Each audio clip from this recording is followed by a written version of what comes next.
WDET is supported by the College of Business Administration at University of Detroit Mercy. UDM's Master of Business Administration is designed to accommodate the career needs of professionals across a variety of work organizations. More information at business.udmercy.edu.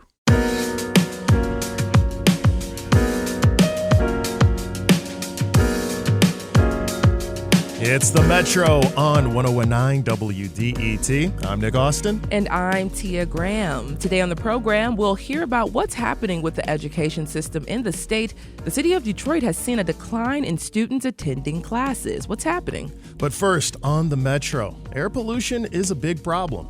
Globally, pollution from fossil fuels causes over 8 million excess deaths a year. But it's not just toxins from fossil fuel that are concerning. Because of our warming climate, wildfires have also gotten much worse, both bigger and more uncontrollable than in previous decades. Detroiters and Southeast Michiganders felt that deeply last year, when people had to stay indoors for several days as smoke blew into our region from Canada. And a recent study from Cornell University found that some 24 Detroit residents and 1,400 Americans likely died from that air pollution. Here to help us better understand the problem of wildfire smoke and what we can do to protect ourselves from it this summer, we're joined by Alistair Hayden. He is a professor of public and ecosystem health at Cornell University and one of the authors of a study on pollution from Canadian wildfires. Professor Hayden, thanks for joining us on the Metro. Howdy. Thank you so much for having me to talk about this important topic. Yeah. So before we get into the mechanics of your study, let's discuss air pollution, and you're linking it to these deaths. How does air pollution kill people like this? Yeah, so the big takeaway here is that air pollution, including wildfire smoke that drifts in even from far away, is actually really harmful to our health and can cause maybe even minor symptoms like people perhaps experienced last summer. It's very common to see watery eyes, sore throats, headaches, and then even more severe symptoms can occur like hospitalizations and even death. Yeah, but when we look at wildfire smoke specifically, when we're talking about respiratory things, I think there's a lot that can get involved with that. But when we're talking about someone passing away related to wildfire smoke, how are you able to make that kind of distinction? Is there a way to know exactly when someone's killed by wildfire smoke versus some other bodily issue? How do we make that distinction? Yeah, so this is an important topic of research because it is so hard to disentangle these different contributions to a death. So over the years, over many, many studies, we see that when the pollution increases, the death rate goes up. And you can see this talking to emergency room doctors. They all report that when there's heavy smoke, heavy pollution, the emergency rooms just fill up. And one of the really difficult things is that a person's chief complaint might not be that, oh, I'm choking on the smoke. They might show up with, as you said, a respiratory complaint or a heart complaint or even a head complaint. And so it's really important to do research to disentangle these different contributions. Yeah, and we were talking about the numbers related to this study, which we know your findings are preliminary, but in what I've heard, you said that you think the number of Americans who died from the Canadian wildfires might actually be higher than the numbers we just discussed or the study suggests. Why do you think this?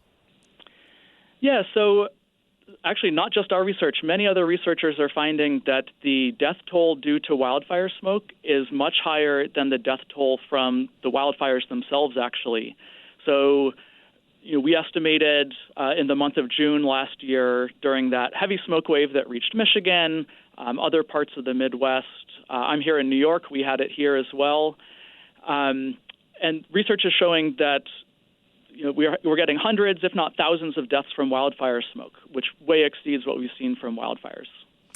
I remember, it's interesting you bring up being in New York, because I do remember seeing the photos from there that it just looked like this smog. You know, you would see it and you say, well, whatever I'm looking at, that couldn't possibly be good. But when we're talking about things like dealing with smoke coming from Canada, right, we're in the U.S. It's not like we can necessarily put a dome up to protect from that air. So what are the things that you are looking at or we need to be looking at to reduce this as an issue? Yeah, so you're exactly right. Even those of us who live very far from wildfire-prone areas can experience this wildfire smoke. And so the ways that we, in the public health field, try and help our communities, help our neighbors protect themselves from wildfire smoke and other forms of air pollution are to really focus on things like air cleaners. So you can get little portable air cleaners that help scrub some of the pollution out of the air.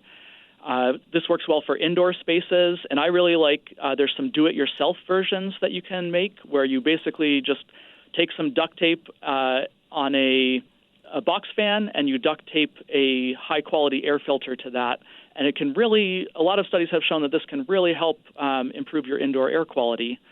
If you can't be indoors, and we know there's a lot of people who, for their jobs, are required to be outside, or maybe they're unsheltered, they don't have access to indoor spaces that they can make into clean air spaces. We really recommend that people in these categories use respirators, so tight-fitting masks that can help filter out a lot of that pollution. You know, we're speaking with Alistair Hayden, who's a professor of public and ecosystem health at Cornell University. Professor, you're making me think about getting my MacGyver on now. I'll just feel better if I can make my own at-home air filtration device. But one of the things you also mentioned earlier were people who might be symptomatic might not even know it's related to air quality. What are some of those symptoms that people should be thinking about? Maybe shortness of breath. You mentioned heart issues or brain. Like, what are the symptoms that people should be thinking about, especially those they might not necessarily associate with respiratory or I should say air quality issues? Yeah, this is a really important question. So we actually surveyed people who experienced the smoke wave last year, and 90% reported some symptom, but only about 30% of those people linked it to the smoke. So exactly as you're saying, people might experience negative health outcomes, but not know it's from the smoke. So some of those things to look out for that might be indicators that you want to move inside, move to a clean air space, or wear a respirator. Those symptoms can include an irritated throat, a sore throat, headaches, trouble concentrating. Many people report feelings of anxiety, watery, runny eyes, and then, of course, trouble breathing and shortness of breath. And once you start getting into more serious symptoms like trouble breathing or tightness in your chest, these can be symptoms of things that you should seek immediate medical attention for. Yeah, and immediate medical attention is important, right? Because I think with some of these symptoms, people might think, oh, maybe it'll just pass, it'll go away. Do we know of long-term effects that you can have from breathing poor air? Why you think it's so important that if you're feeling these symptoms to go get it looked at immediately?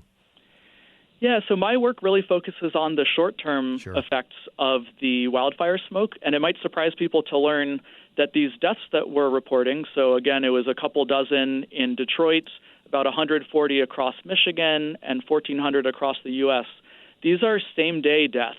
So these are people dying during the smoke wave, and so it's a little different than, say, cigarette smoking, where you're more likely to have lung cancer later.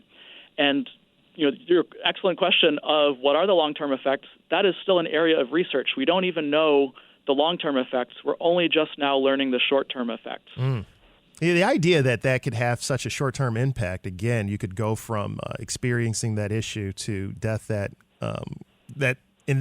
same day, I think is pretty startling to us. It also puts a point on why we need to maybe be doing more to invest in how we can protect citizens, especially those who might be a little bit more susceptible to these issues. This leads us to what are things maybe the government can do? For example, could we retrofit our buildings? Is there a way that we can maintain air quality or investments that you could see from local governments that we should be looking at that might help with these issues? Yeah, I love this question. So my research, and actually pretty much all the research in this area, is showing that wildfire smoke is a disaster. 1,400 people dying in a month is more than we've seen in any wildfire in U.S. history. So we really should be developing policy that treats these events not just as one-off events, but we should be planning and preparing for them as if they are the disasters that they actually are.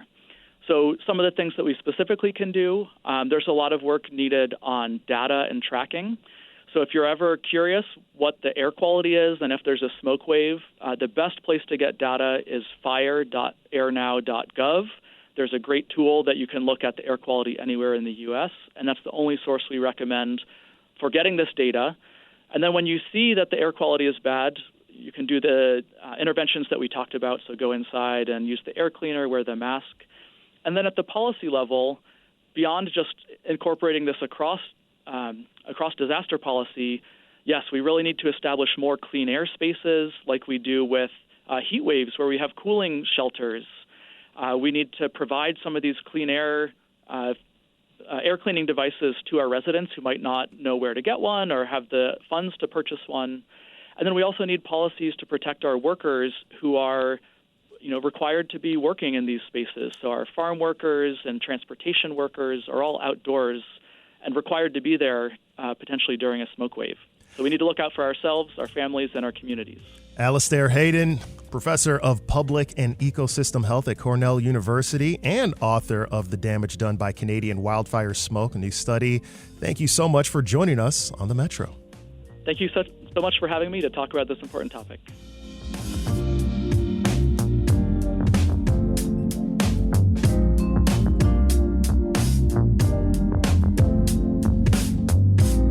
This is the Metro on 1019 WDET FM. Just heard from Nick Austin. I'm Tia Graham. Coming up, we'll talk about Habitat for Humanity's Restore migration from Farmington to Southfield and what it might mean for Southeast Michiganders. You all stay right there for the Metro.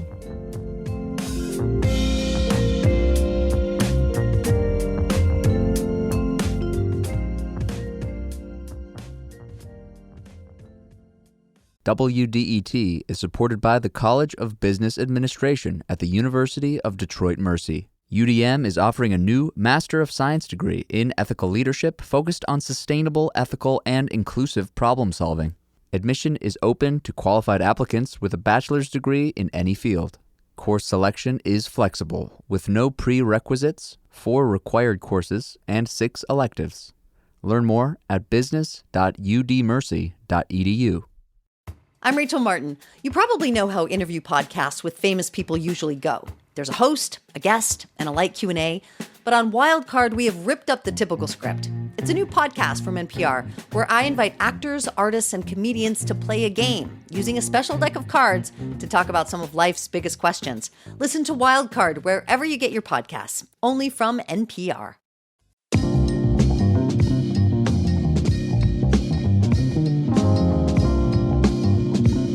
This is the Metro on 1019 WDET. I'm Nick Austin. And I'm Tia Graham.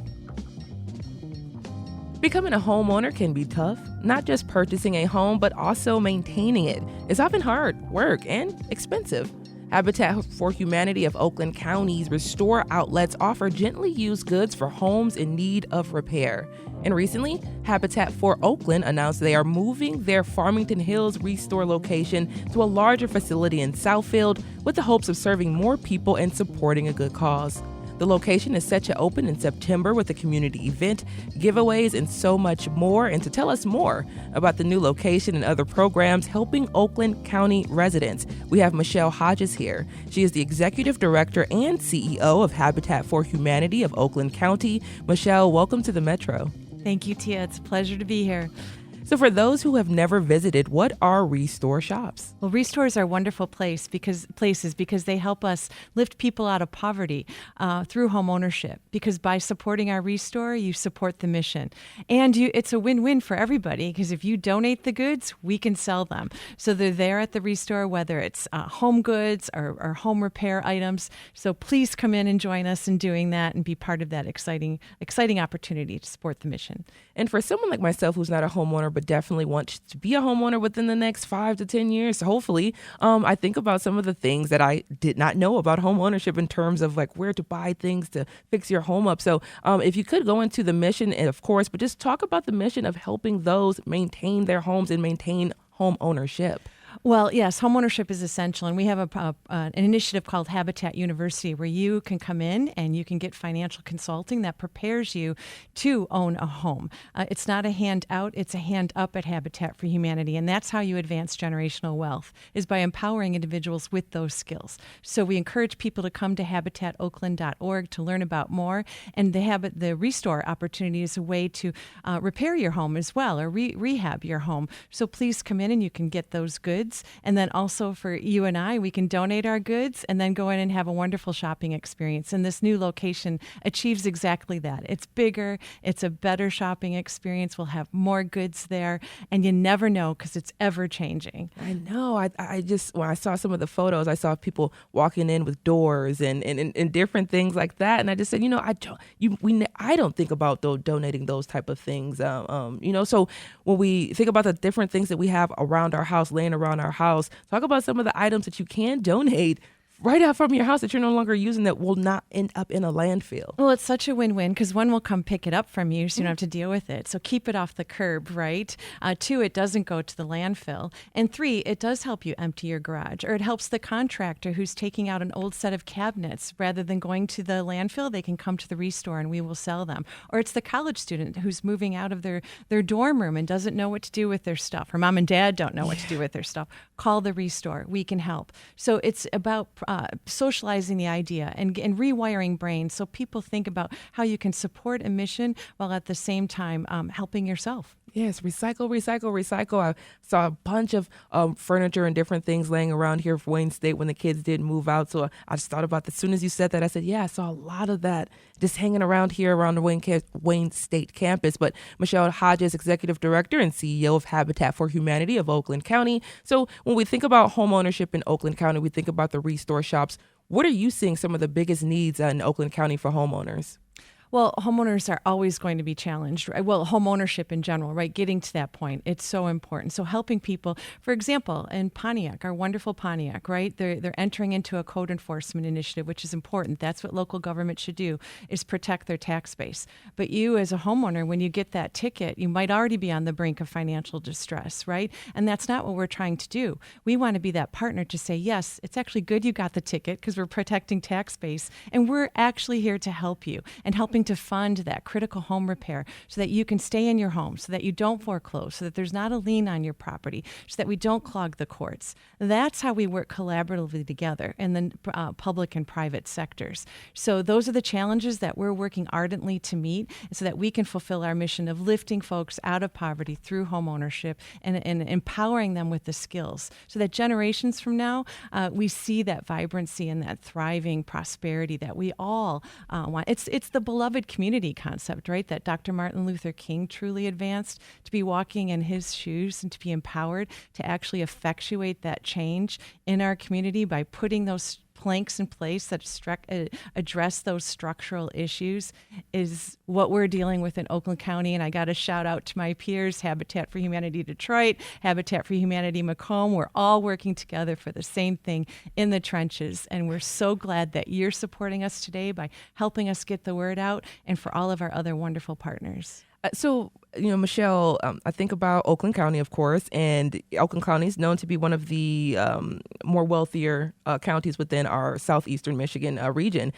So if you could, with working with Habitat for Oakland, go into the idea that there is need for residents in Oakland County versus the idea that everyone's wealthy and everything's fine, That is something that we have to combat because the impression is that there is significant wealth in Oakland County. And the good news is there is wealth and we're tapping it. But nonetheless, there are considerable disparities that need to be addressed. And we need to link those partners so that, again, we're being responsible stewards of our resources and making sure they're getting in the hands of people that need them so that we can grow our community and be that beloved community that ensures that all benefit from that wealth. So getting back to the Restore shops, you're going to be opening a larger location or moving to a larger location in Southfield. If we can just talk about that transition and the event happening in September. Yes, we're moving from our Farmington location. We love our Farmington teammates, but this is an opportunity to grow our square footage, to improve the experience. We love Bright Ideas and Dave Dilly. For those of you that traverse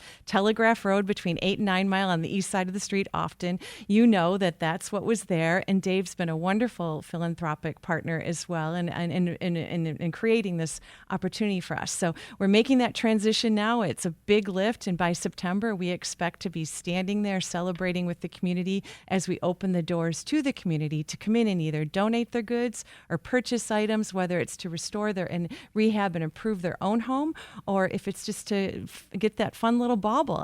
Macy's donates their stuff to us sometimes, and there's this most amazing blanket and area rug that's sitting in my living room right now that I can't wait to get home to.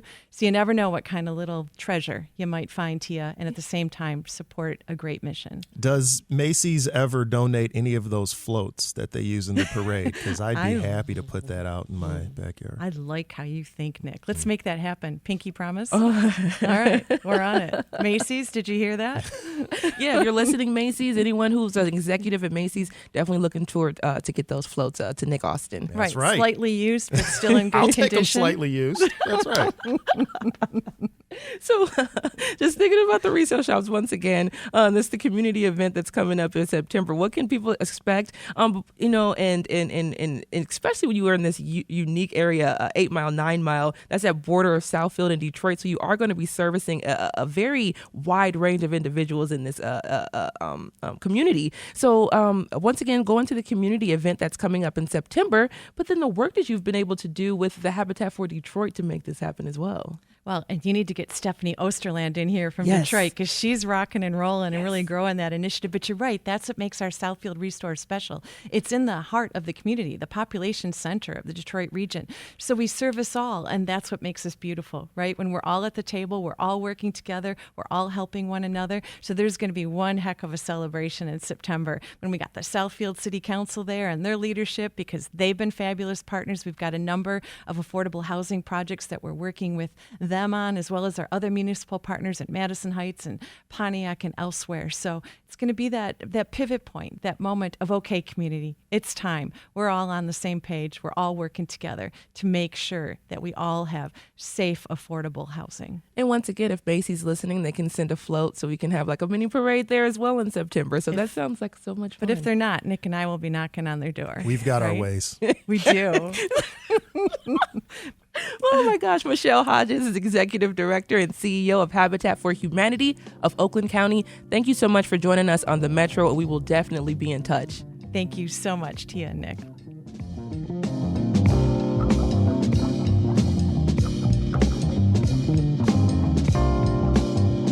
It's the Metro on 1019 WDET. That's Tia Graham. I'm Nick Austin. And coming up, we'll talk about what the leader of a small business group in Michigan makes of how businesses are doing in our state.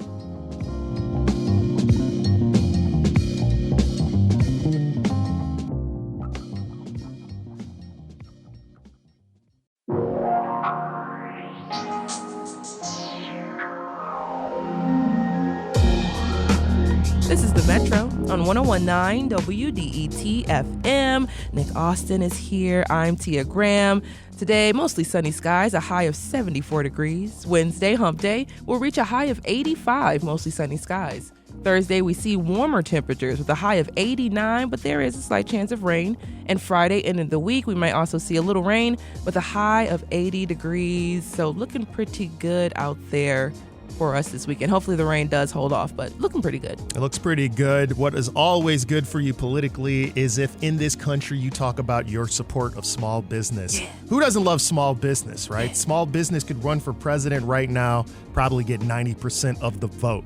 In fact, since everyone is so into saying how small business is the backbone of our economy, it leads us to wonder, how is small business doing in our state? For example, Michigan itself, it's home to almost 1 million small businesses that employ 2 million people. Well, Mishmash host Shayna Roth and Gongwer News Services' Zach Gorchow sat down with Brian Kelly to discuss the state of small businesses. They began this conversation with the former Lieutenant Governor and President of Small Business Association of Michigan by exploring how that organization is interpreting our state's current political moment. We got off to kind of a rocky start with a few things, business climate issues in the beginning. There was a tax cut that was due to individuals and small business owners. The individual income tax is the main business tax that most small businesses pay. Negating the tax cut through an attempt through the legislature and then essentially doing it through administrative means was something that didn't land very well. Things like business climate issues like repealing right to work was problematic as well. But we've also seen some historic investments in education and some movement toward fixing the K-12 system, workforce development, and also community college education, some real things that we're able to get behind, and then some exciting work in childcare as well. So like with anything else, it's a mixed bag where we've seen some progress in some areas, lack of progress in others, and unfortunately some steps back in our overall business competitiveness. But really most of that was centered in the first 6 months or so. In the 8 years that you were lieutenant governor, state government was under Republican control. It is now currently under Democratic control.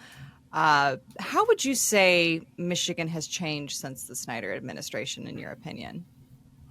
Well, I always like to preface a question like this by saying that the Small Business Association of Michigan is a bipartisan organization, intentionally and strategically bipartisan organization. So we don't necessarily think in partisan terms. We work with both sides of the aisle on a wide range of issues and find allies on both sides of the aisle on different issues. So there have been a few areas where there's been a step back in competitiveness that we've already talked about. There does seem to be a shift now, and I think it's a welcome shift and more of an orientation toward small and medium-sized businesses as being a really important part of Michigan's economy. For a while, it seemed like all the discussion was around what the big players were doing, and so it's a welcome transition here to start focusing more on what's happening on the ground level with our communities. So really have appreciated both the supply and demand work that has been done in the childcare arena to help increase labor force participation, which is a major thing that we're focused on. The earned income tax credit, another thing that we were pretty excited about, the idea of rewarding those who are working and making it more worth their while to be in the workforce. Those types of initiatives, there's no silver bullet across the board that gets that fixes the workforce shortages, but those things, these little things incrementally have made a difference. And we see that in the labor force participation rate. While it's still low compared to the nation, we have been kind of clawing our way back from the depths of how low it got during the pandemic. So you were on Governor Whitmer's Growing Michigan Together Council. Of course, the goal of that was to recommend ways to grow Michigan's population. How would you rate the response from the governor and the legislature to the recommendations? And do you see any momentum, or did this get shoved on a shelf in the Romney building somewhere? There are a couple of areas where I think there is some energy that might not be totally obvious from the outside. The thing that I liked about the Growing Michigan Together Council recommendations is that they were very non-dramatic and systemic in nature, and not really silver bullet type actions or recommendations. Not like some shiny object, like do this and it will change everything, because there aren't any solutions like that. So the way that I describe it is that if you want to grow, the first step is stop shrinking. And so we really do need to focus on making sure that people that are here are doing as well as they can do. that does require improvement in our K-12 system. And it's slow going. Making improvements in that system is very, very difficult. I'm a part of Launch Michigan, which is a bipartisan multi-sector collaboration between different groups that go all the way from the MEA to SBAM that are really determined to make improvements in a lot of key areas in education that all together would move us into a higher performing state when it comes to education. Funding is a part of that, but it's also things like accountability and transparency in addition to the profession of teaching, lifting that up more, to connecting it better to post-secondary. There are components of that are moving forward in different ways. Also, there's a debate happening around community college. How far do you go with community college and that post-high school education that really does mirror or match recommendations coming from the Growing Michigan Together Council that I hope make it into this budget.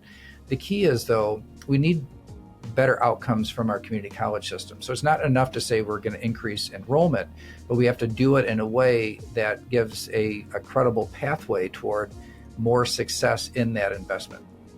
That was Shana Roth and Zach Gorchow speaking with Brian Calley on Mishmash, WDET's State Politics Podcast.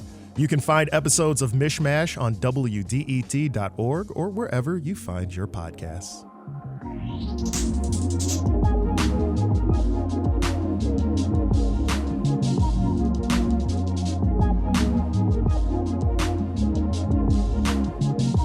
This is the Metro on 101.9 WDET FM. You just heard from Nick Austin. I'm Tia Graham.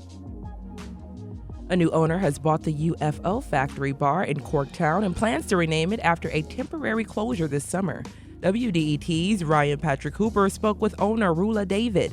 You can read this exclusive story at WDET.org. Now, Detroit's school district has struggled with the issue of absenteeism, but the city isn't alone. In 2023, roughly 1 out of 4 students were chronically absent during the school year, and it's an issue because it's associated with historic drops in reading and math scores nationwide. NPR education reporter Sequoia Carello investigated why so many students have been chronically missing school. When asked to define the term chronic absenteeism, only about 1 in 3 parents in our poll could pick the right definition. Cecilia Leong says she isn't surprised. It's easy to hear the definition that chronic absence is missing 10% of the school year and not translate it into everyday reality. Leong is the vice president of programs at Attendance Works, a nonprofit that researches school attendance. She says absenteeism is sneaky. It creeps up on parents. A student only has to miss 2 days of school a month to end up chronically absent, so parents often don't see it happening. In the years since 2020, the number has ballooned. We went from 8 million students to over 14.6 million chronically absent. Arizona, Alaska, and Washington, D.C. have all seen absenteeism rates above 40% in recent years. The problem has aligned with historic drops in reading and math scores nationwide. Chronic absence has also long been a predictor of student dropout rates. Administrators are launching door-knocking or text campaigns in efforts to bring students back, but parents aren't quite there yet, especially since the COVID shutdown. Before the pandemic, like the sniffles or his allergies, or if he got sick, I'm like, he can still go to school, give him some Tylenol, he's good. Maritza Hernandez lives in Phoenix with her 3 children. 2 are still in school, 1 is 7 and the other is 18. Her youngest struggles with bad allergies during parts of the year. After the pandemic, I'm like, oh no, I can't send you to school because you might get somebody else sick. I don't know if this is just allergies or it might be worse. She's a single mom and says even when her kids are well, things just start to stack up in the morning. I'm guilty. I'm one of those parents that take my kids late mostly every day. And sometimes they're marked absent.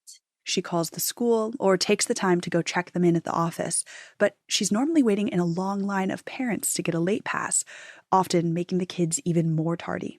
Even when parents see absenteeism as a problem, they don't always see it as their problem. According to the NPR Ipsos poll, only 6% of parents surveyed identified their child as chronically absent, but the numbers nationwide show a disconnect. Prior to the pandemic, it was just under about 15% of students would meet the definition of chronic absenteeism, and that rate grew to nearly 30% in the 21-22 school year.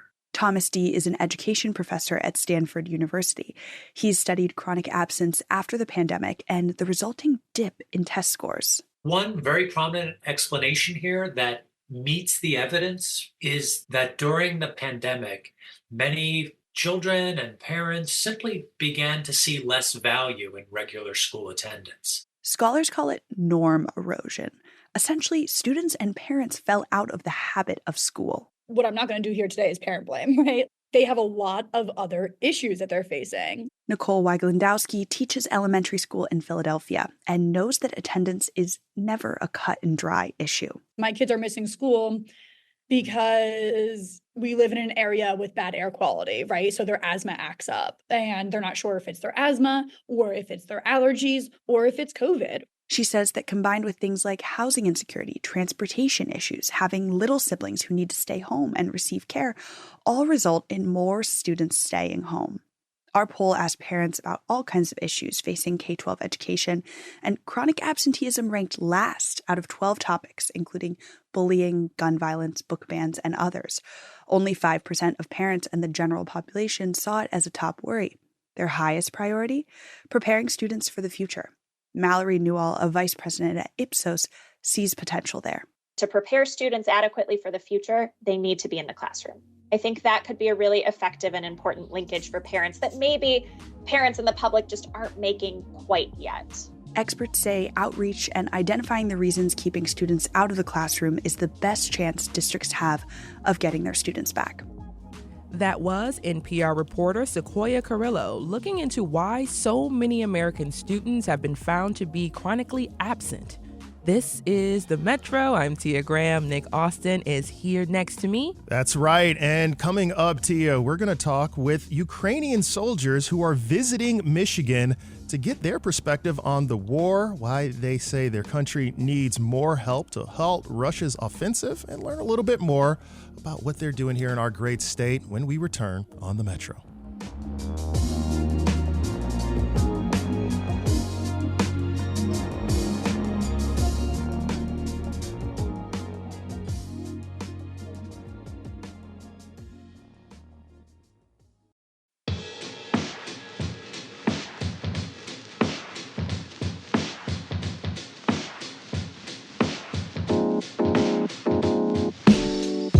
This is The Metro on 1019 WDET FM. I'm Tia Graham. And I am Nick Austin. And it's been over 2 years since Russia's invasion of the Ukrainian mainland on February 24th, 2022.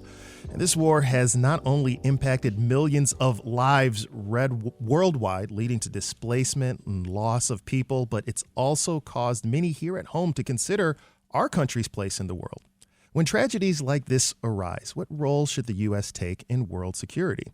One way we've answered that is in April when the U.S. committed $61 billion in aid for Ukraine. And between this and the Biden administration's decision to relax restrictions on Ukraine's use of U.S.-provided lethal aid, there have been some positive signs for the country's efforts on the front lines. But beyond the battlefield, Ukrainians locally and abroad continue to fight for their cultural identity and morale. One initiative arising from the front lines of the war is Ukraine's Cultural Forces, a group of military members who were professional artists before the war. They've come together to provide educational, moral, and psychological support to Ukraine's armed forces and security forces through the arts. They're also currently touring the United States on a music tour of gratitude, they say, to the country. To learn more about Cultural Forces, what's happening overseas, and why they're here right now, we're joined by some of the members of Cultural Forces, including one person who joins us right now, Valery Shyrokov, who is a mortar squad gunner in the Ukrainian military. Valery, thanks for joining us on the Metro. Thanks, Nick. Well, first of all, there's so many places to start. I had a chance to see you guys perform last evening in Warren. It was very powerful, but I think that comes from a place of emotion because, like we've mentioned, it's been over 2 years since this invasion happened in the mainland and Russia tried to take Kyiv. Can you tell us from your perspective, being there both before and after, what was it like and how have things changed for you guys? Oh, things have changed a great deal for us. We are here today on a music tour to say thank you very much to the American people for all the aid that has been provided to Ukraine through this war. And as you said, we were professional musicians before the war, and now we are performing here today in the U.S. on a gratitude tour.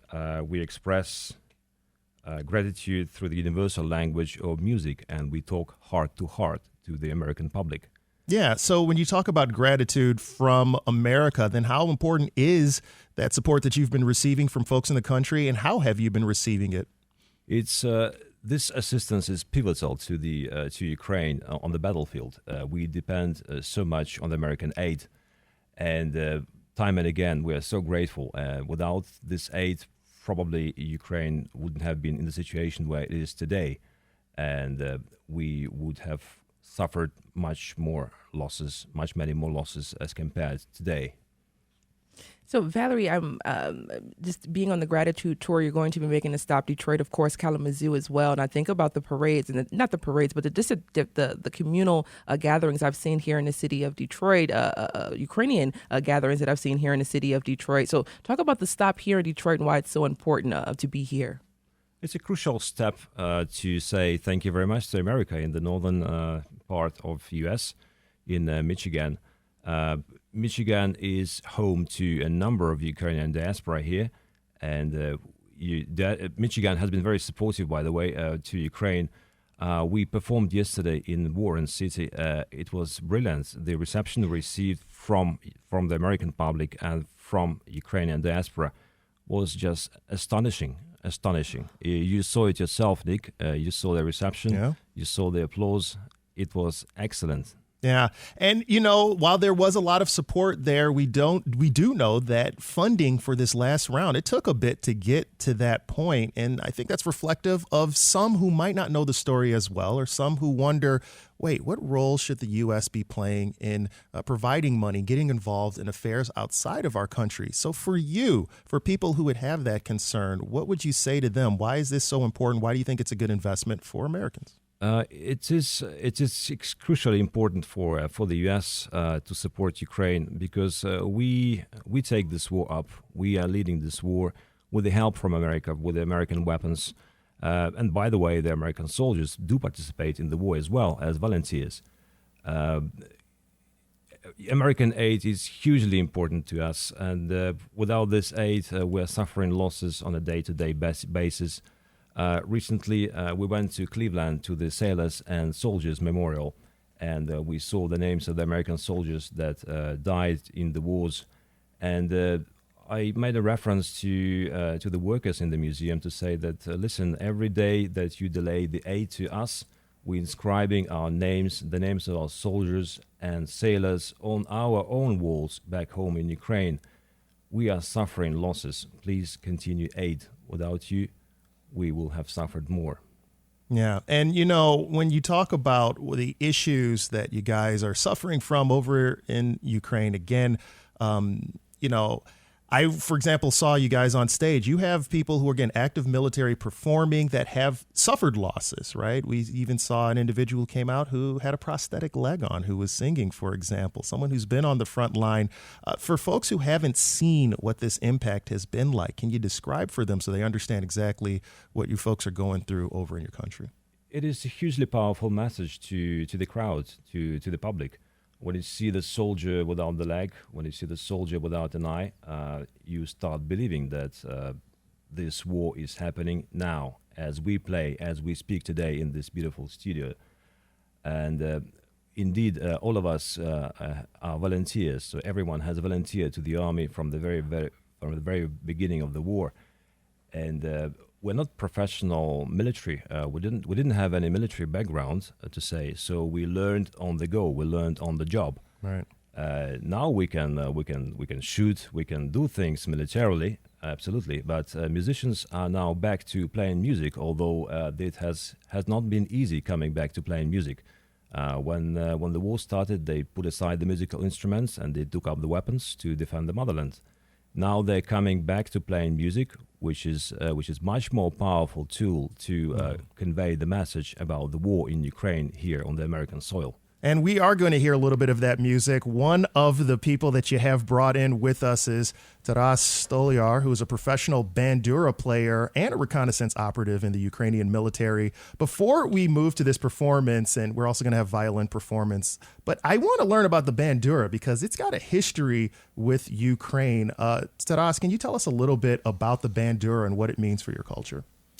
Bandura is a big part of Ukrainian history. And of course of our culture also. It came from about 11th century, and it took a big part of our history because of bandura players named Kobzars. They told a story for people in villages and in cities, and about heroes, about battlefield, about the fallen. And that's why we just keep it these stories, and we are Ukrainians. Yeah. Well, it's got 62 strings also, and we want to hear them all. So could you give us a little introduction, Valery? Yeah.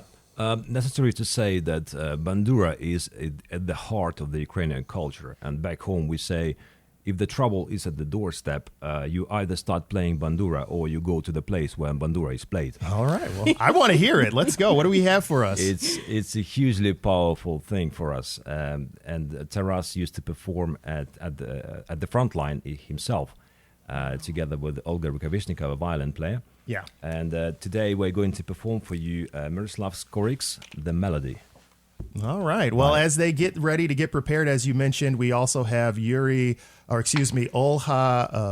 Rukavishnikova. Olga Rukavishnikova. Thank you. A violin player. Violinist, conductor, and reconnaissance operative. Go ahead, guys.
That's the Metro for Tuesday, June 11th. You can listen to recent episodes online at WDET.org and make sure to subscribe to the podcast on your favorite platform. The show is produced by Sam Corey, David Lyons, and Jack Philbrandt. Our engineer is Nate Bender, and our assistant producers are Anel Scott and Sydney Walkley. The Metro is a production of WDET, a listener-supported service of Wayne State University. If you like what you hear and want to support the Metro, consider becoming a member at WDET.org/donate. This is WDET-FM, Detroit Public Radio, your connection to news, music, and conversation. Thanks for listening, and have a great day.